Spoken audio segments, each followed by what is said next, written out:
I feel really very happy. We are at the final. We want to win it a second time. We want to repeat what Brazil did a lot of time ago. We are here. We will win it. We have Mbappe. We have Griezmann. We have a lot of good players. We are in good shape. We can win it. Going behind the scenes of the biggest prize in football, this is World Football in Qatar on the BBC World Service. 3.5 years ago, Mongolia and Brunei took football's first step on the road to Qatar. From those two teams to the last two teams, it's France versus Argentina for the biggest prize in the world's biggest sport. Hello, I'm Manny Jasmi. Welcome to World Football in Qatar, and we're looking ahead to Sunday's World Cup final. I'm delighted to say that with me, we welcome back Argentinian journalist and broadcaster Francisco Canepa. Welcome back, Francisco. Messi in the World Cup final at his last attempt. Does it feel like destiny is waiting to hand the trophy to him? Is there even any point in France turning up? Manny, first of all, thank you for inviting me again. It's a pleasure to be here with you all.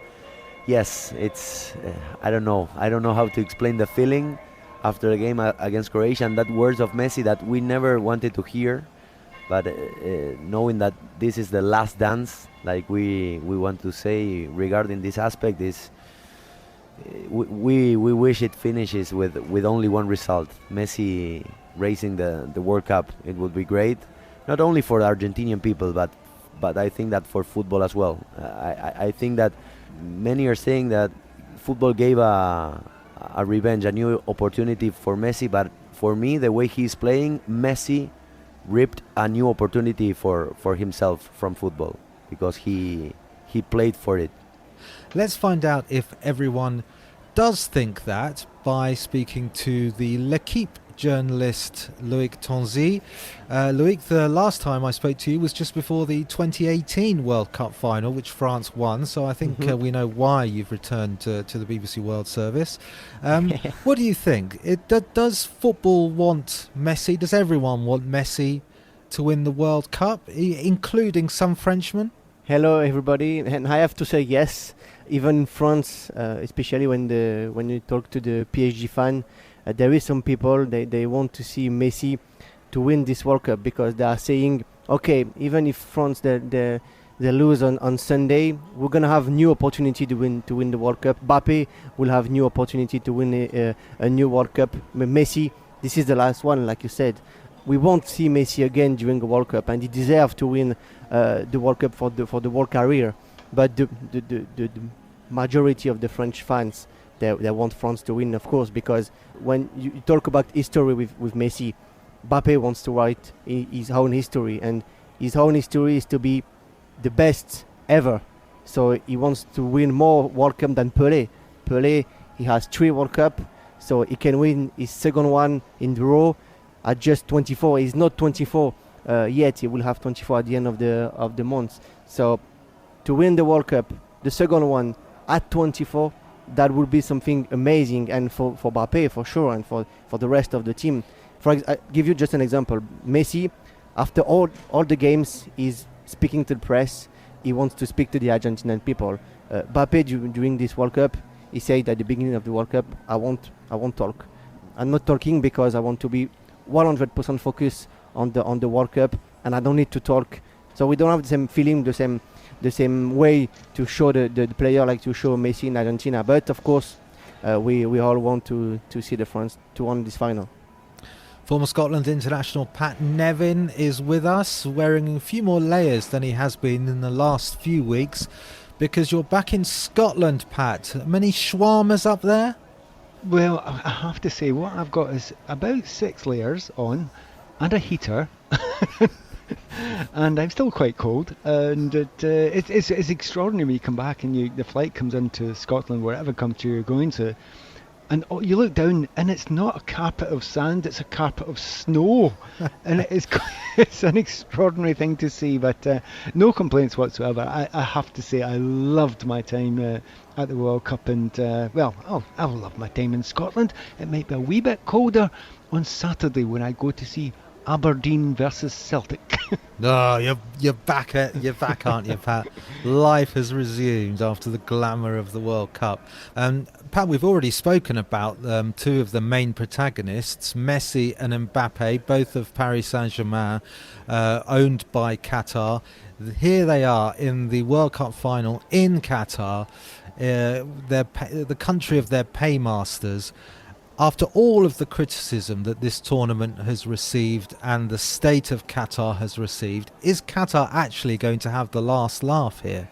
Well, last laugh is one way to look at it. Look, Qatar wanted to sell itself, and quite simply that's what it wanted to do. And it has sold itself. Sometimes well, sometimes not so well. There have been negatives, but there have been many positive sides to it too. I mean, those that have visited and sitting in there in the centre of Doha in the Mishreb, I'm thinking there's a lot of people walking about smiling, and there were a lot of people walking about smiling, enjoying it. I think FIFA seem to think it was very good for them, but only time will tell if some of the attitudes have been shifted by it. So will the outside world look at Qatar in a positive light after this, or a more negative light? Will they feel that a light has been shone on them and they will adapt slightly? We don't know yet. So yes, they'll love the fact that Messi and Mbappe are playing, but it's bigger than that, it's deeper than that, and it's longer term than that. Okay, let's focus on Argentina first. Francisco, there are huge economic and political challenges back in Argentina right now. Inflation is nearly at 100%. The vice president has been given a 6-year jail sentence for corruption.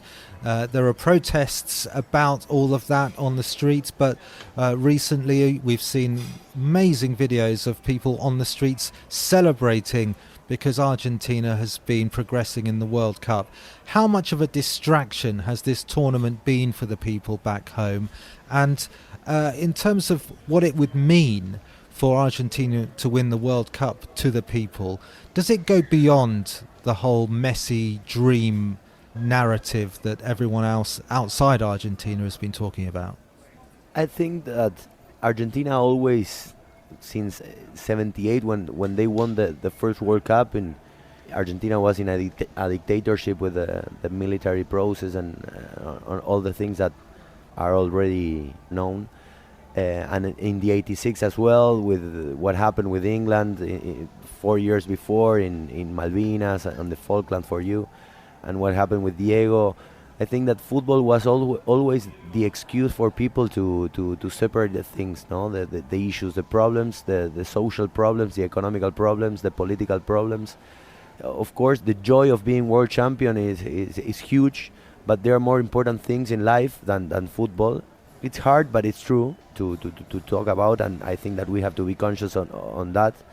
And maybe for some moment or for 90 minutes while Argentina is playing, and depending on the result, some people that live in pain constantly, all of a sudden they're happy. That is of great value. Regarding what I said before about the important things, for me football is the most important things of the little things, of the less important things. But for many people in Argentina, football is the first thing of all. How can you explain that there is so much Argentinian people here? You said that the economic part of the country is it's incredible. It's rough at the moment, but how can they afford to come in Doha? Because the travel is expensive, the tickets are expensive, the accommodation that's crazy. How it's expensive here? How can you explain that the people they come? Yes, there must be 40,000 Argentinian people. And in Argentina, poverty is rising up, but rich people also are more than before. We lost the media class, the how do you say, the rich poor? No, the part of the middle, the middle class. The fact that we have Messi as well is something else that may attract people to come here. The fact that Messi is playing his last World Cup as well, but Argentina And Argentinian people, they are not conscious of what is the important thing on saving money or on thinking on the future. They are living in the present constantly. They just want to be. Maybe that explain a little bit. Yeah. In terms of this final, Francisco, this is Argentina's 6th final since 2014, but only last year's Copa America final was successful. So are you worried about this record, only in the last 8 years, of not winning finals? Yes, but this team is different from the one before that get used to lose finals and to deal with the criticism permanently. And this is a new team with new players, maybe with less quality than before, but with this aspect of knowing that they won and they knew how to win. And with a Messi that is superlative, I think that we are watching the best Messi of all the Messis that play in the national team. It's his temper, his intelligence, his maturity, his leadership as well. The way he talks with his players, the way he assumes his role, no? Because I think that great players not only are great players because of the technique, but they are great players because of the way they can deal with responsibility. And Messi in this World Cup, he's dealing with all the responsibility that he knew before that he was going to deal with. And he is doing that perfectly. And Argentina is like protected in that way from and for Messi. Messi moments, Pat. And it's been a tournament of moments for him, really, hasn't it? He's a different player to a few years ago. He's not always involved in the game, but his moments have been very memorable. And no World Cup preview is complete without mentioning Sheffield Wednesday, which we're going to do now, because Messi's assist for Julian Alvarez's goal against his second goal against Croatia made it 3-0. Josko Vardiel is one of the best defenders in the tournament, and he will be one of the best defenders of his generation. But he was taught a lesson by Messi, wasn't he? He was turned inside out, and whatever he does in the rest of his career, which will, I suspect, be a lot, he will always be asked about that. Messi's run down the right and putting the ball on the plate for Julian Alvarez. But he isn't the first player to make a run like that. Right. Now, first of all, I'm watching that game, and Messi does this trick and dummy, which is you have to manipulate the situation by going down to the corner, coming back, and then making sure that the player looks over your right shoulder where you twist the other way. That was my signature move in my entire career. That was the most common trick that I used in my entire career. I did it time and time again. I perfected it. I worked on it. I had learned it from a player called Jimmy Johnson, who used to play for Celtic and Scotland. And if you do that right, and if you manipulate the situation right, it is actually unstoppable. You can't. The worst you'll get is either a corner kick or a penalty. It's the worst you'll get. And I watched Messi do it and thought, wow, I used to do that. And it was a real moment of, and I've sent a copy of it along to people at World Service. Just one of them, Sheffield Wednesday. I played against Sheffield Wednesday and did it. But I did it time and time and time again. I would like to underline at this point in time, that doesn't make me as good as Messi, right? That was my one favourite trick, right?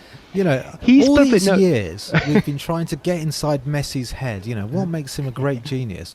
And he's clearly just been on YouTube watching Pat Nevin. Yeah, yes. Do you know, and this is what the problem is with us mere mortals, right? He does something like that, and I think, yeah, I did that, exactly the same move. Never one likes it. He's got about 40 other moves. It's every technique. He's got them all, every single one of them, and everybody's got a perfect one. And it's a bit like you go all the way back to Diego and further back to Pele. Pele may be the genesis of it, where he did all are very much the similar things. The thing is, Pele seemed to do them first, whereas everyone else has done versions of it since and, and improved on it or perfected it. But to see Lionel Messi doing that and me thinking, that's my move. It was a lovely, beautiful moment to say, times change in football, but certain things don't. And that lovely moment was great, because it was one of his top moments in the tournament. He did make an incredibly good-looking defender, who will be one of the great defenders of his age. He did make him look a bit stupid, but as I say, do that move right, and it's actually unstoppable. How long did it take you to perfect it? Do you know what? It's like something you have, you know, that you really like, so you polish it and you work on it and you do it all the time. So I did that all the way through my career, you know, made sure that I knew how to do it. It actually partially led me to getting new hips, because you put your body in such an unusual position that you damage your body. It's actually that extreme. And you people like Messi, they can just do it without thinking. And that's maybe the joy of Messi. I bet he didn't even think about it. He just done it because his brain works that way. Loic Tonzi, I bet France are thinking about Messi. How will they deal with him? It's hard to say. When you're a defender, when you're a team, you're playing Messi, it's always hard to predict how he will be on the pitch. But they will stick to what they've done so far during this World Cup, to be all together, to play to each other, to be a team. I think that even if we have a player like Mbappé, the biggest strength we have in France is because we are a team, and the players are playing for each other. And if we're too focused on Messi, I know Alvarez, for example, is going to score, or another player is going to score. And even if Messi he doesn't score on Sunday, if we lose 1-0 with a Julian Alvarez goal, we won't be the world champion. So we don't have to be focused on Messi. We have to win the game. And if we want to win the game, we just have to play the same way we played during the first games. Well, Lionel Messi has lit up the World Cup on the pitch. Off the pitch, the thousands of Argentinian fans, rivaled only by Morocco fans for the best supporters of the tournament. Here are some of their opinions about Sunday's game. We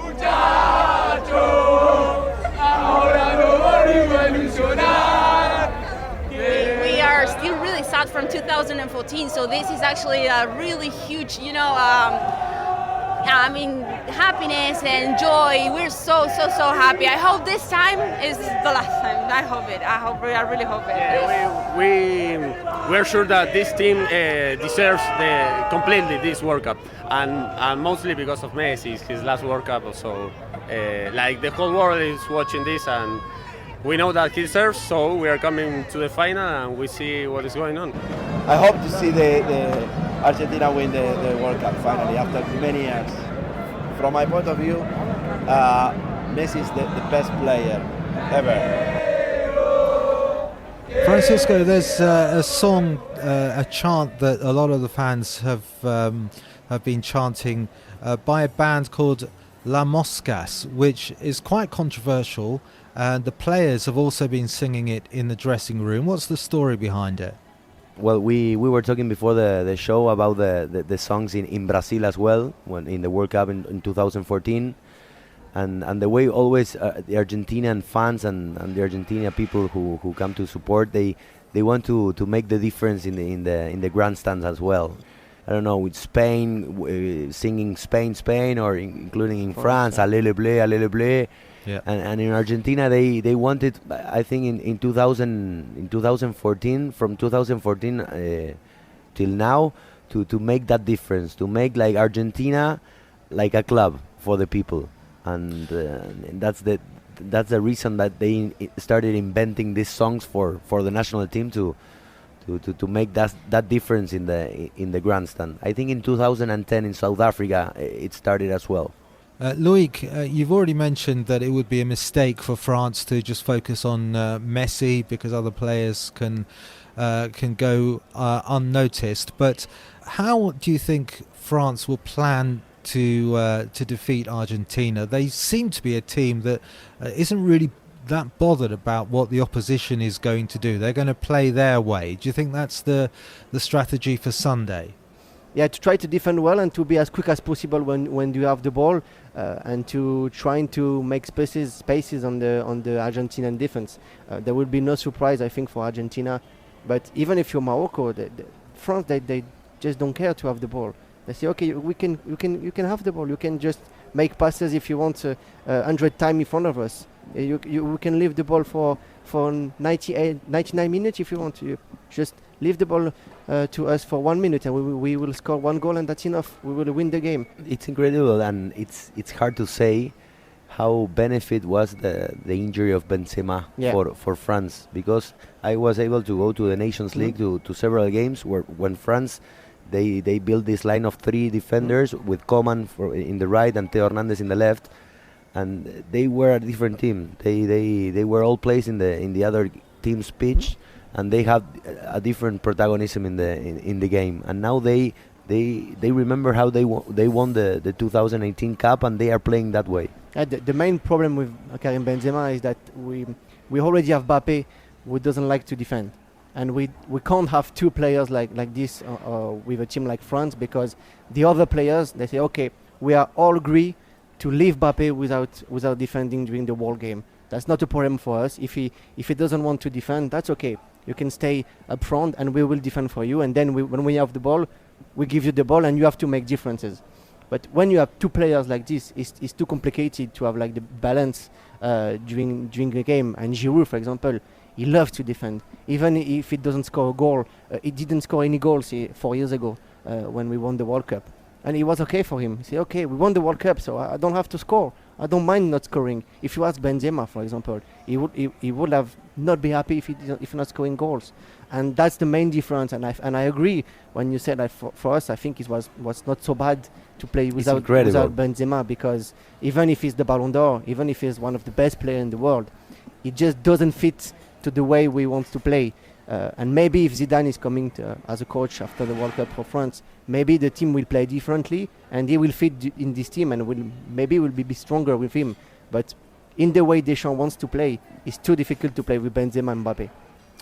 I mentioned Argentina's 5 previous finals. The first of those was in 2014. That was the World Cup final, which they lost in extra time to Germany. Argentina's right back in that match was Pablo Zabaleta. Here's how he remembers it. This is one of those games that you always dream to play one day. You know, as a child, you first of all always get a chance to be involved or be part of the squad for the World Cup. This is probably one of the main thing. But then, of course, game by game, you see that final closer and closer, and then you keep winning games. And I remember we went into that game thinking, we are here. You can win the league, you can win Olympics games, you can win many trophies, but I think winning the World Cup is something that you cannot describe with words. And we were 90 minutes away from this, and unfortunately we lost in an extra time, only 5 minutes away from final whistle, and in that moment it seems like, you know, you don't. Well, I'm just thinking about that moment, you know, now, but I cannot describe it. It was hard, but a really hard defeat. But then when we went back to Argentina, and everyone, all the fans, they were waiting for us at the airport and giving us a really good reception and saying thank you for all we have done in the World Cup. Probably there you realize how important that was. You know, it's a big difference between winning the World Cup and losing the World Cup. Believe me, even I'm still thinking how close we were to reach the glory, you know, in football. What are the images that are in your mind when you think about that day? The memories. What was it like waking up? I mean, did you go to sleep the night before? I mean, I can't imagine anything like playing in the World Cup final. Well, I remember it was with Mascherano. We were in the room together.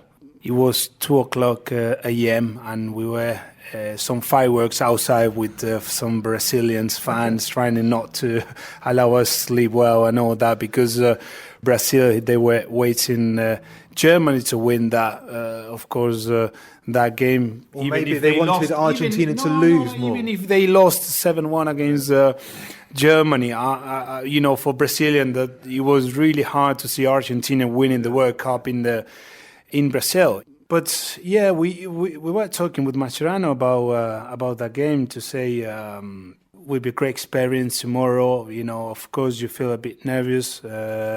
You cannot sleep really good because you're just thinking too much about that game. It's a huge game. Everyone, probably the whole country and the whole world who loves football, will be watching that. Then we woke up in the morning, just looking at Messi, say, oh, probably this guy's going to save us today, praying into Messi, to score a goal. Seriously, Leo. This is No, of course, because he was not only Messi in that team. We were 11 players, but sometimes between us on the breakfast, having a joke and all that. But, I think we did great. We missed a couple of chances in that game, and unfortunately we couldn't score. Did it take you a long time to recover from the disappointment of that late goal?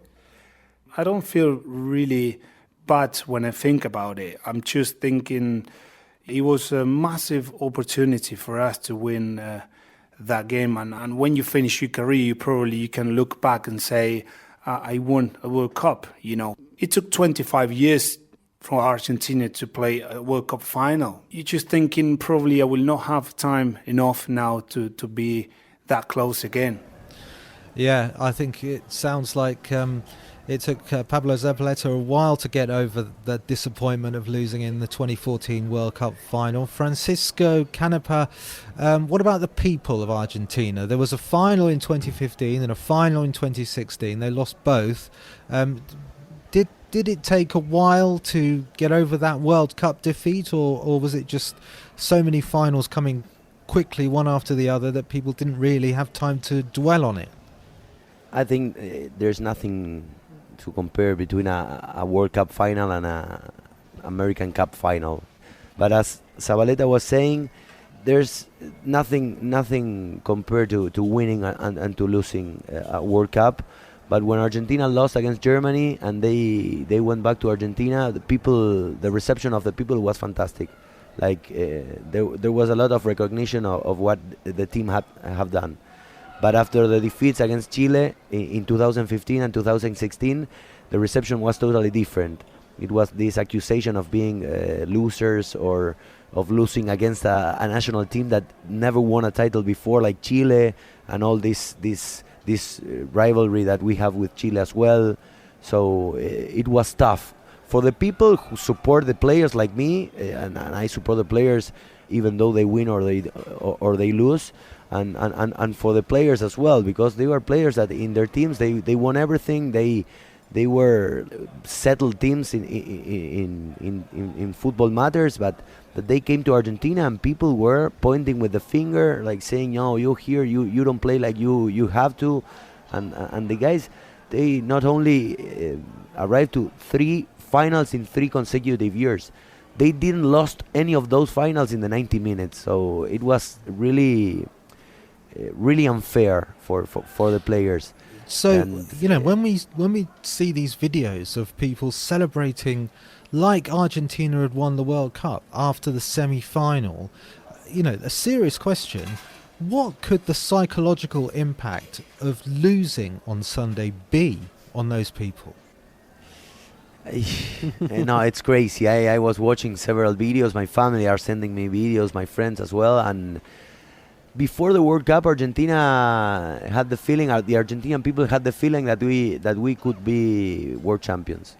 But after the game against Saudi Arabia, all of a sudden everything was different. And now the way the team is playing, it really represents the people. If you lose, but you run and you play with courage, like, the people will recognize you. It doesn't matter that if you win or you lose. Of course, it's a huge difference between those results. But I think Argentina achieved this final playing like the people wanted Argentina to play, and I know that the feeling will be devastating regarding that you couldn't achieve what you wanted, but people will be proud in either way for the team. Maybe the people want more Messi to win the title than the people themselves. I think that it will be similar as Zabaleta explained. Like, even though Argentina lost against Germany, all the people went to the airport to receive the team, and there was a lot of pride in Argentina because of of the way Argentina developed in the World Cup. But I saw some videos and they are crazy. The celebrations are way too far of what somebody expect for a semi-final. You didn't win the title yet, and you are celebrating in a way that you say, that's a celebration for people that won 2-3 titles in a row. And no, nothing like that. I can't imagine what could happen if we lose. But for example, and this is like we say un secreto a voces, is like a secret, but a loud secret, that depending on the result, there's a possibility that Messi, for example, can go to Argentina to play for Newell's. There's a lot of rumors saying that that's a possibility, and I think that if Argentina wins, if Messi goes and plays for Newell's and they go to play the derby against Rosario Central, everybody in Rosario Central will clap their hands, like it happened with Andrés Iniesta in Spain when he went to Santiago Bernabeu, and all the people from Real Madrid were clapping their hands and recognizing Iniesta's goal. Iniesta scored in the 2010 totally World Cup final. We've heard from some fans of Argentina. What about fans of France? Here's what they make of their team's chances against Argentina on Sunday. I'm so excited. I think it's amazing, and it's just so exciting to think that we might be able to maybe get a third star. But in any case, we are in the final, which is an amazing achievement, really. I feel really very happy. We are at the final. We want to win it a second time. We want to repeat what Brazil did a lot of time ago. We are here. We will win it. You're very confident, are you? Even with Messi? Yeah. Stop Messi? No. His end of career. We will win it. We have Mbappe. We have Griezmann. We have a lot of good players. We are in good shape. We can win it. What is it about Didier Deschamps and this French team that makes them so difficult for anyone to stop? He comes from. He has played. He has won a World Cup. He knows what it is to play, and now he's on the other side of the barrier, being a trainer. He's an amazing trainer. I think he's a very low-key trainer who is very modest. He's not a show-off. He keeps his feet on the ground and head on the shoulders, and I think that's very important. And he also plays a lot on the team spirit. So plus the skills, of course. But I think that this is an amazing trainer. Let's talk to our Les Bleus representative, Loïc Tonzi, journalist at L'Équipe. This is France's fourth World Cup final in 7 competitions. Since they won it for the first time in 1998, Brazil have faded away, Spain and Germany have come and gone, but France are still there. This is a golden era for the France national team. But what's behind it? Before, everybody was thinking we are not able to win anything in football. It's too hard for us, even if we won before just 1 Euro in 1984. It was too complicated. That's it for us to win anything in football. And even the fans, they were like, okay, we are just losers. We are great players, but we can't win anything in football. And since the first win, everybody is now thinking, okay, we can do it. And it's not just we have almost like we have to do it, because when you look at the team we look at the players how young players are demanding for all clubs in Europe and in the world, a bit like the Brazilian and Argentinian, like in that way, like all the clubs in Europe, they're looking for young French players because we are one of the best academies in the world. And look at the squad we have here. We miss more than 10 players for injuries, and we are still able to be on the final. And something changed in the strategy, and Deschamps, our coach, is the main person for it, because his mentality, he's a winner. It doesn't matter how he wins, he just wants to win. He just, when he talks to the player, he's like, okay, you don't have to think about the critics to say, okay, you're not playing really well. You don't have to matter about it. You have to think about how to win the game, and you have to put in your mind that you're here to win, and you will win. But this is just the mentality change 20 years ago with the players and the people around the national team, and now it's like we get used to it almost to be in the final. Like we were talking You with that expect with it, don't you? Francisco. Yeah, we were talking with that with Francisco before the show. Just look at how the reaction of the players after the semi-final. For the Argentinian, there was like something crazy. They were like crazy with the fans. They went to sing, to scream with the fans after the game. But when you look at the French players straight after the game, they were really calm. And Griezmann yesterday said during the press conference, I was crying 4 years ago when we won against Belgium in semi-final. But now I'm not crying because job done. Yeah, I'm already focused on the final. And my job will be done if I win the final. And that's something new for us. Because we were like, all the time, we were like, okay, if you go to the quarterfinal, that's good. We are France. Quarterfinal is good for us. It's good enough. So if you are in quarterfinal, fair enough. You play well. We are happy. We are proud of our team. Now, if you go to quarterfinal and you lose, the team will be criticizing for the whole the fans and the press and everything. And that changed completely 20 years ago. Pat, when you look back on national teams and eras of success, the German teams, they had an identity that, at least let's say a reputation among international fans, as did Brazil. There were stereotypical characteristics that people always attached to those teams. But it doesn't seem to be the same with France. Do you think they get enough credit internationally? I think their identity is they're adaptable, and they can be what they have to be for certain situations, and the manager will do that. But it goes back further. I mean, just exactly what Loic was saying, Francisco as well. You know, they've used things intelligently. This is not a fluke. This isn't luck. This is using the academy system the way they did with Clairefontaine and building it up that way. Doing other things like the diaspora around the world, when you have to use it, you use it, and you use it well, which they have done. And if you are someone who can play for either France or Angola, you may be tempted to play for France because they're going to be in the World Cup final. So you can use all those things as well. It's not luck. This is developed, it's understood. And also, to go back to that point we were mentioning just before there, before you win something, you think you can win. After you win it once, you know you can win. It's the biggest difference in the world in football. It's the biggest difference in the world in sport. After that first one, they know. And it's just that belief is rightly there because of the quality of players that A, they've got, B, they've coming through, and the depth of squad. And I backed France from the beginning and before this tournament for that reason. Purely for that reason. I know you've got the background. I know you've got you can play another 6 or 7 different players. It'll be fine. It'll be okay. I don't think anyone else has organised their system that well enough. So it's well done, but it's not luck. Pat, just before we move on, a word for Morocco, a team you saw quite a lot of in the World Cup, and the definition of dark horses.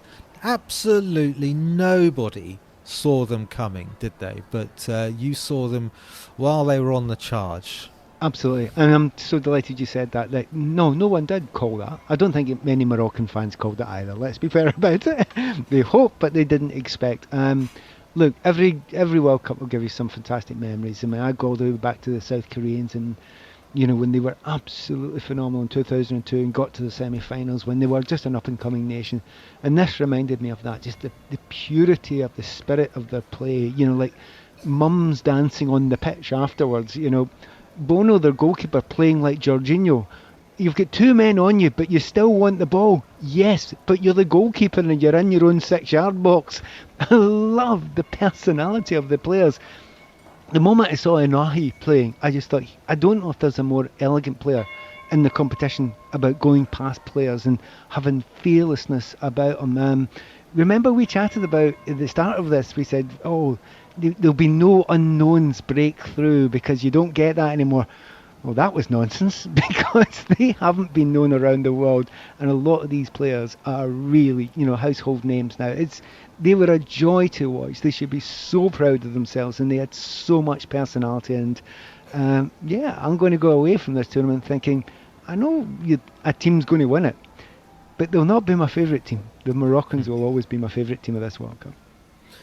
We've heard Pablo Zabaleta's memories of the 2014 World Cup final. 4 years earlier, Spain beat the Netherlands, also after extra time. Cesc Fabregas provided the assist for Andrés Iniesta's goal. Here's what the World Cup final means to him. I've been lucky enough to play every final basically in world football, the most important ones, and the World Cup, to have that trophy in your hands. I've never had this feeling playing as a professional football player, even as a kid. Like touching that trophy and lifting it was something that I've never felt again, or I never felt before doing that. It's for me the competition, the most special one, because at the end of the day, the Champions League, you play it every single year. So every single year you have an opportunity to win it. That's obviously special, but it doesn't make it as special as the World Cup. For example, Italy now didn't qualify for the last 2 World Cups. There will be good players, very good players like Verratti. Maybe they never play a World Cup. It's difficult, and this is the beauty of it, that every 4 years you need to be lucky as well to be part of a good team, to participate in the World Cup, and even more lucky to compete well and win it. Like it happened, we had a golden generation, we worked on it, we had a special connection between us, and we made it happen. Tell me about that World Cup final. What do you remember about the days before it, the day of the final, and the night after the final? Well, you can imagine, a lot of tension, even though we had a really, really good team and we all know each other very well and we were competing at a really good level. A final is a final, and, we were playing against a top team, Holland, that they were very experienced. They had a top front three, especially with Robin van Persie, Robben, and Snyder, who just won the treble with Inter Milan. And they were actually scary when they were going forward. But we fancied our chances. We knew exactly what we had to do. We had top players all over the pitch, and I think the word is confident. You go sometimes into a finals and you're like, oh my God, can we do it? Can we not do it? But we knew how to compete. We were a squad full of winners, and we were confident. Confident is the word that we could achieve it. Yeah. What was it like the night before? Who was your roommate, and were you able to sleep before the night before the World Cup final? Yeah, in this case, I've never had any problems. I remember when I played my first Champions League final. I was just 19. I just turned 19 10 days before, and I was in Paris, and my mom was calling me because she traveled to Paris, and my phone was off because I always put my phone off when I sleep. And I woke up like at 11 or 11:30. I slept like 12 hours. And my mom, I call her back, Mom, what's happening? And she says, "But where were you?" I said, "I was sleeping." And she said, "But you son, you never change. Like since you are little, not even in your biggest day, you cannot sleep. It's like it's crazy." In the World Cup, it was the same. I sleep very peacefully, very good. We are always alone in the room. I never shared rooms with anybody in my career. I think maybe 6 months with Antonio Reyes, but he loved the air condition too much, so I went back on my own. But yeah, no, it's the day before and the day after is very different. The day before you're a bit nervous, but you just focus like a normal game. You don't want to put too much pressure on yourself either. You just want to enjoy the moment and be part of it and remember every single thing that you do, as you always do for every single game. And the night after, but you can imagine traveling back to Spain, to Madrid. I've never seen so many people together for kilometers and kilometers until we arrived at the place. And I think normally we would take, when we landed, we took a convertible bus to go to I forgot where we were doing the party, but it's something that they told us it would take an hour and a half or 2 hours, and we ended up taking 5 hours. Really? So yeah, it's something that I never experienced after, because even though we won the Euros in 2008 and 2012, it was nothing compared to the World Cup 2010. World Cup winner Cesc Fabregas.